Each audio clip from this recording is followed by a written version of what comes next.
Stop it. Quit faking illness to slow me down. You're just a housewife. My husband, Matt, brushed off my hand as I struggled, feeling unwell, and stormed out. I'd always thought marriage meant sticking together through thick and thin, but Matt left me hanging. Despair echoed in my mind as I started to black out. Someone unexpected reached out to help me in that moment. I'm Michelle, 32 years old. I tied the knot with my husband, also 32, a year ago, and we've been living a regular life since we met at work. He supported my decision to keep working after marriage. With both of us working, we split the household chores. But since my husband wasn't great at chores, I ended up asking him to handle only the easy tasks. Surprisingly, he pitched in without complaint, so I had no complaints about our marriage. Then one day, after dealing with some minor health issues, I went to the doctor and got the surprise of my life. Congratulations. You're about 7 weeks pregnant, the doctor announced.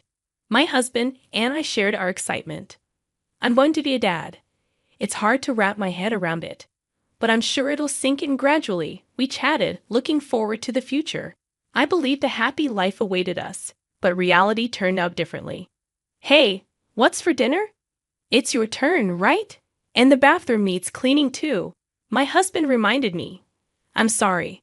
I felt terrible today and couldn't do anything, I replied, battling severe morning sickness, constant nausea, and struggling to even stand. I spent my days in bed, unable to work. I kept missing days, but my husband didn't try to understand my suffering. He was unsympathetic. To him, it seemed like I was just slacking off both at work and at home. He began expressing his frustration more openly with heavy sighs. Hey, don't use pregnancy as an excuse to slack off. I have to work outside. You should handle the household chores, he scolded. I often wondered how he could say such hurtful things, but to my husband, who came home stressed from work, a wife unable to handle household chores must have been frustrating. I considered retreating to my parents' home until my health improved, but I worried it would drive a permanent wedge between us. Morning sickness is temporary, and it should ease up in another couple of months, so I resolved to tough it out until then. However, my husband's disdainful behavior only worsened over time. Although the morning sickness eventually faded, my health remained poor, leading to multiple hospital stays. I made the difficult choice to take a break from work. I couldn't risk jeopardizing the baby's health by overexerting myself during pregnancy. Even after discussing it thoroughly with my doctor and employer, my husband's complaints persisted. Stop depending on me for everything. If you can't work or manage chores, it's your problem, he griped. Maybe he had a point, but every decision I made was to safeguard our unborn child. Why do I deserve such treatment? Despite enduring his unfair behavior, I mustered the courage to bring up our living expenses. My sick pay isn't much. Could you chip in more from your salary? But he remained indifferent. Why should I have to cover your expenses too? Doubts about my future with this man crept in, and my anxiety grew with each passing day. I had hoped that getting pregnant would bring positive changes, but everything seemed to go wrong instead. The final blow came from my mother-in-law, Mary. Michelle, how are you feeling? She asked me one day. Mary had raised my husband single-handedly after divorcing when he was young. She's a caring and active person who has always treated me with kindness. But then she said something that struck a nerve. It's important to stay active during pregnancy. Matt must find it tough to handle chores while working, so you should do your part. Mary's words hit me like a tidal wave. I know she means well. She's been through childbirth herself and has valuable experience. But in that moment, all I could hear was, stop being lazy. Handle all the chores if you're not working. It only made things worse. You're absolutely right, I replied, pretending to agree. I had considered opening up to Mary about my husband's unfair treatment, but her lack of understanding left me feeling even more alone. If you need anything, just let me know, Mary said before ending the call. But I was left feeling unsettled and unresolved. Then came the breaking point. I woke up that morning feeling feverish, battling aches and occasional waves of nausea. Despite my condition, I pushed through and managed to prepare breakfast for my husband. But as I collapsed onto the couch, he looked at me with disdain and remarked, "You don't need to exaggerate how difficult it is." After he left for work, my health took a turn for the worse, and I realized I wouldn't be able to muster the energy to cook dinner. Should I order takeout? I pondered. No, money's tight. I reminded myself. The funds my husband provided barely covered our expenses, and I found myself dipping into savings every month. With the looming medical costs of childbirth, I worried about our financial stability. Summoning the courage, I called my husband. "I'm really not feeling well today. I'm sorry, but I can't manage dinner. Could you grab something on your way home?" His response cut deep. "What? What are you talking about? You're just a housewife." "But I really can't move. If it's shopping, you should handle it. Don't make your husband do such things," he snapped before abruptly hanging up, leaving me in tears. After a while, I heard the door slam open. My husband had returned. "Hey, Matt, what about dinner?" I asked weakly. "I'm heading out for drinks. I'll eat out." "Don't need dinner?" he dismissed. Feeling feverish and barely able to stand, I pleaded, "I'm really struggling today. I wish you could stay with me." But he brushed me off, saying, "Stop it. Don't get in my way. You're just a housewife. You're probably just faking it as usual," before storming out. Too drained to move, I collapsed at the entrance, silently begging for help in my mind, but the empty house offered no solace. Then, from a distance, I heard a familiar voice calling out to me through the haze of my consciousness, "Stay with me." Who could it be? My consciousness slipped away. When I regained awareness, Mary was by my side, her expression filled with concern as I lay in a hospital bed. "Michelle, oh, thank goodness you're awake," she said with relief. Mary had found me collapsed at home and called an ambulance. "Don't worry, the baby is fine. I'll call the doctor," she'd assured me before quickly leaving the room, wiping away her tears. The doctor informed me that I had severe anemia along with a seasonal cold, which posed risks for the baby. Despite feeling feverish, I was shocked to hear that I had a high fever upon arrival at the hospital. "But how?" Mary questioned me, explaining that she had come over to reprimand me for supposedly slacking off on household chores. After hearing constant complaints from my husband, she decided to check on me and found me collapsed at the entrance. "I'm sorry. I acted harshly without listening to your side," Mary admitted, expressing regret for her earlier judgment. However, there was another reason for her visit. "I wanted to thank you for the gift. That red cardigan suits you so well." It had been Mary's birthday last week, and since I got married, I made sure to send her gifts on both Mother's Day and her birthday. Aware of her increasing sensitivity to cold as she aged, I chose a cardigan this year, stylish yet practical, reflecting her youthful spirit. "I remembered every word you've said, and I truly appreciate the thoughtful gift," Mary acknowledged, her voice trembling with emotion. "I had begun to wonder if you were truly as lazy as my son claimed," she confessed, tears welling up as she apologized for the misunderstanding. "It's all right. I've been wanting to talk to you about my husband, but it's been difficult to find the words," I confessed through tears to Mary. Having her by my side brought some relief to my heavy heart. As we both shed tears, Mary's expression turned to one of fiery anger. "That man, my own son, is unforgivable for letting his pregnant wife suffer like this," she exclaimed, her lips trembling with fury as she tightly clutched her handkerchief. "Michelle, what do you plan to do about your relationship with him?" When I shared my honest thoughts, Mary nodded in solidarity. "I'm here for you, always by your side," she affirmed, her supportive words giving me the courage to take action. After spending a week in the hospital, I was discharged with Mary by my side. Not once did my husband reach out to me during my stay. At that point, I was beyond caring. Upon returning home, I was hit by a repulsive odor, despite having been gone for just 4 days. "What's that smell?" "It's like living with a wild animal," Mary remarked, almost eliciting a chuckle from me, though I held it back. The stench was indeed unbearable. My husband lay sprawled on the living room couch, snoring loudly with drool dribbling from his mouth. "Wake up, you foolish son!" Mary's voice echoed through the room, startling my husband awake instantly. "Huh, Mom, you?" My husband began to protest, but Mary cut him off sharply. Michelle was in the hospital. "What's with this mess? Even a zoo would be cleaner." Mary's observation hit home. In just a week, our home had descended into chaos. Empty beer bottles and food scraps cluttered the sink, damp towels and underwear were strewn about, and the floor was sticky with spilled substances. "It's worse than a zoo. What kind of life have you been living?" I muttered, earning a glare from my husband. "Don't act all righteous. This is all because of you. Even a baby wouldn't create such a mess. You can't do anything on your own, can you?" I stated calmly, recognizing the truth in my words. Reflecting on it, I realized that I had managed the cleaning and laundry quite efficiently when I was at home.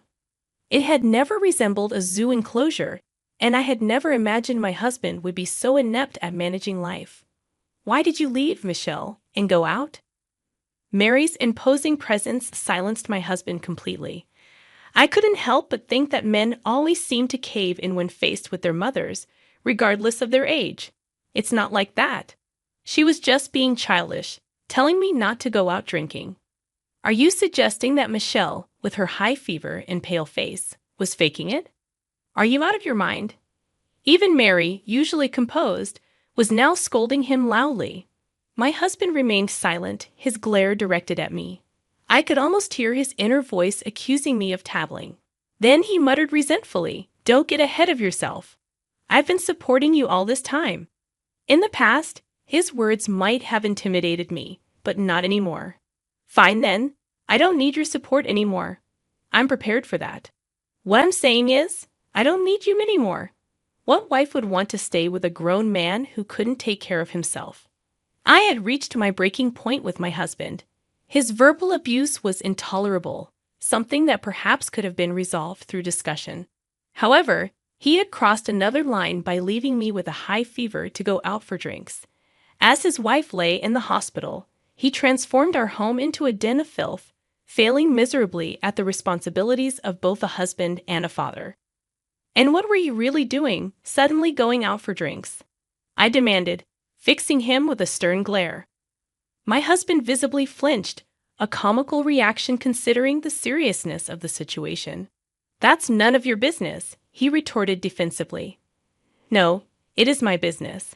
I'm your mother. I have every right to know.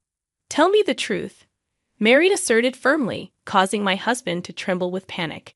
"If you won't confess, should I present the undeniable evidence?" "Evidence? What do you mean?" His complexion paled as realization dawned on him. "Yes, confess now. You're only making it worse for yourself." Under Mary's unwavering interrogation, he finally hung his head in shame and admitted, "I'm sorry." In essence, he had been having an affair with a coworker since I became pregnant and managing household chores, and his responsibilities became too much for him to handle.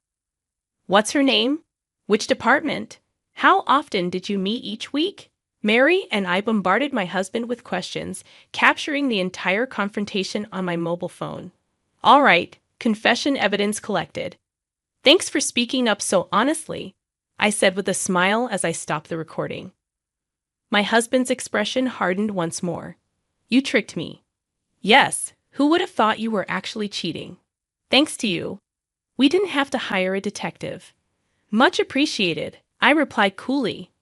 "You deceived me," my husband spat out in frustration, trying to shift the blame onto me for his infidelity. His logic was baffling. "You were just pretending to be sick to get my sympathy, weren't you?" he accused. "It's mutual, not even close," I retorted, feeling increasingly despondent as he refused to acknowledge his own faults. Mary let out a deep sigh and muttered, "Selfish, tyrannical, always making excuses. You're just like your father, whom I divorced, you know that?" Dad." My husband was taken aback by Mary's unexpected revelation. "That's true," he admitted quietly, his resentment towards his father resurfacing. His father was infamous for causing trouble when drunk, but my husband never imagined he'd be compared to him. I never got drunk and caused a scene, he protested, but Mary was referring to something deeper. Your father also abandoned me during my pregnancy to go drinking, remember? Sons often mirror their fathers. I should have divorced him before you were old enough to remember, Mary explained, her tone tinged with both disdain and sorrow. My husband was left speechless, frozen in shock. A father who negatively influences his children is better off gone, don't you think, Michelle? Mary turned to me for agreement. Yes, it's unnecessary. In fact, it should be avoided, I concurred. With Mary's valid reasoning for divorce, my husband, still speechless, was handed the divorce papers by me. However, he clung to us desperately. Let's reconsider this. We're going to have a child. Can't we calm down and talk? His pleading tone resembled that of a child begging his mother. What are you saying? That ship has sailed long ago, I replied firmly. So what am I supposed to do now? He asked, covering his face in distress, but still showing some resistance. Mary delivered the final ultimatum. Enough. If you persist in clinging to Michelle, I'll sever our mother-son relationship. What will you choose? Why won't you take my side, Mom? He appeared defeated, while Mary stood resolute by my side until the end. Eventually, I filed for divorce in my 7th month of pregnancy. I hadn't anticipated our relationship deteriorating with the impending arrival of our child, but perhaps it was inevitable. Following the divorce, I moved back to my parents' home and gave birth to a healthy baby boy. My parents were taken aback, having been unaware until my return with a visible pregnancy. The lawyer recommended by my father handled the divorce proceedings, ensuring compensation for the mental and financial distress I endured. Additionally, I made sure the other woman contributed her share post-divorce. Despite my ex-husband's repeated visits to my parents' house, pleading to see the child, I responded with biting sarcasm. When will you fulfill your child support obligations? To which he nonsensically replied, we don't need that. We're family, we belong together. What nonsense! Just fulfill your basic duty as a father. Even if you were a failure as a husband, you still have responsibilities as a parent, or are you even worse than zero in everything? I watched as my husband left, his expression resembling that of someone struck on the head, visibly dejected. His father's influence must have left a lasting mark on him. Word began to circulate that he had resigned from his job. He vented to his colleagues about our divorce, adamantly asserting his innocence, but it backfired spectacularly. Whether he truly believed he was blameless or not, his recounting of the verbal and physical abuse he inflicted on me only fueled disdain from his coworkers. Simultaneously, rumors of his affair with a female coworker spread like wildfire. His reprehensible behavior garnered no sympathy, resulting in his ostracization at work and eventual resignation. Despite his delusions of reconciliation, I harbored no such intentions. Michelle, are you planning to return to work soon? How's your health? A concerned acquaintance inquired. Yes, I'm much better now. I need to work for the sake of my little one. I replied resolutely, that's what being a dependable mom entails. Unbeknownst to my ex-husband, I occasionally meet with Mary and my child. Initially hesitant, Mary insisted that we were strangers after the divorce, but upon hearing my heartfelt gratitude, she gladly held my son. Please guide me as a fellow single mother, I implored. Leave it to me. Let's support each other like comrades or detectives who've vanquished a villain, she responded with a warm smile. Somehow, Mary and I have forged a closer bond than ever before. It's not a bad relationship at all, but at times, I can't help but worry. You're just like your father, Mary's words echo in my mind. Will my child follow in his father's footsteps one day? Is blood truly thicker than water? It's futile to dwell on such thoughts now. It's a concern for the distant future. However, I am resolved to instill in him the values of righteousness, kindness, and empathy. My son is simply my son, nothing more, nothing less.